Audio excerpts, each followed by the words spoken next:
Hi, I'm Allison Campion. I'm the Director of the Metaverse Strategy and Operations at Meta. In this video, we're going to focus on how we will connect and communicate with others in the Metaverse. And we'll also talk about something I'm sure you've been wondering about, how to access the Metaverse. Let's get to it. First, I want to talk about the question that's probably on your mind.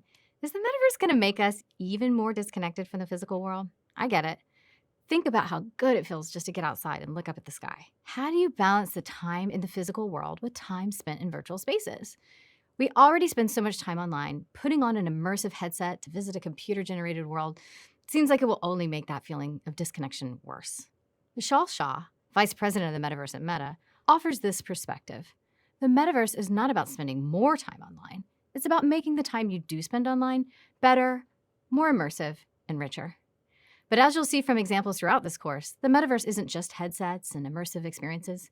That's because augmented and mixed reality, and the many ways we can and will be able to access the metaverse experiences, which you're going to learn about in the next module, have the potential to integrate the metaverse into the physical world, such as using a smartphone to see directions overlaid on a view of a street while navigating in an unfamiliar city.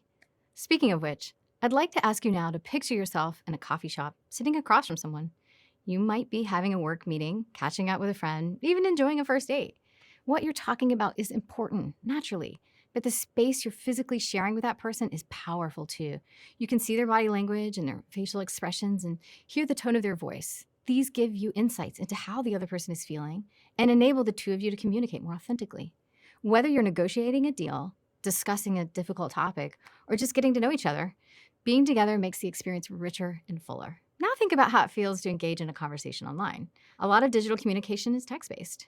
I know we've all experienced what it's like to misinterpret someone's tone or misunderstand the meaning from the written word, even when emojis are included.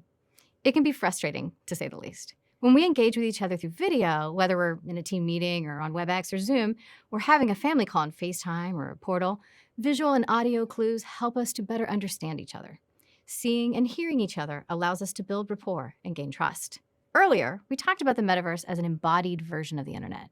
That embodiment is what's going to allow us to have digital conversations and interactions in the metaverse that are less like those of today and more like those we experience in the physical world. Human connection and social interaction are critical to our health and well-being. As humans, we're designed to seek out and engage with others. And even though technology allows us to be more connected than ever, it can also make us feel isolated and lonely. A potential powerful advantage of the metaverse is that because of the sense of being co-present in a shared space, we might experience social connection in a more satisfying and authentic way than we do online today. Feeling truly present with one another in the metaverse might also lessen miscommunication and misunderstanding. Think about how much easier it is to feel empathy for another person when you're physically together. In the fully realized metaverse, you will be present, see one another's facial expressions and gestures, and talk together in a way that might enable the level of closeness and understanding. As opposed to receiving a text message or a phone call or watching from a screen, virtual interactions will feel more like you're actually sharing a space with that loved one that you haven't seen in years, or visiting one of the wonders of the world in person. And digital events such as concerts, sports, and theater productions, which we'll talk about in another lesson, will give you the opportunity to connect with more people from more places in more ways. When the pandemic brought the world to a standstill in 2020, we all had to quickly find new ways to communicate and collaborate in all the facets of our lives, especially for work and education.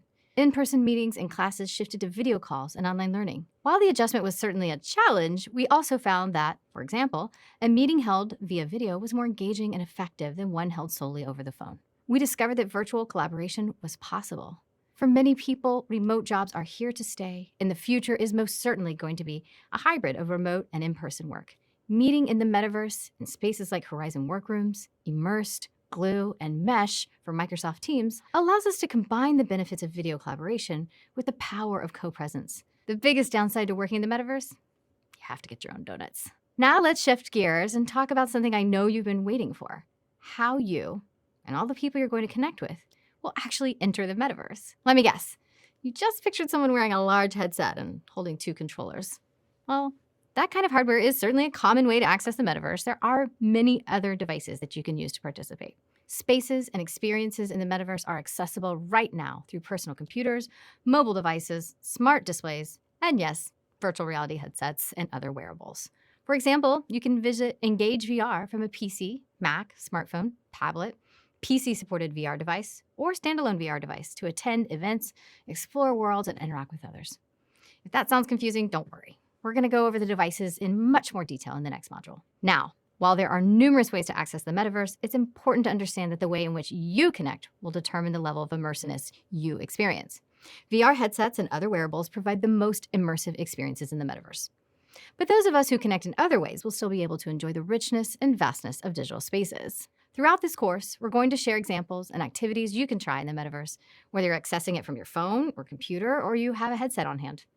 While the metaverse is still being built and is years from being fully realized, rest assured that there will be multiple ways to access and enjoy it. We know that a critical component of building an ethical and diverse metaverse is ensuring that it is available to as many people as possible, regardless of where they live or the ways in which they are able to access it. Coming up next, Mark's joining us again to talk more about the future of work in the metaverse, including a peek at those multiple ways people can access and engage in the metaverse spaces right now, and what virtual work might look like in the future. I'm just going to pick up some donuts before I head over.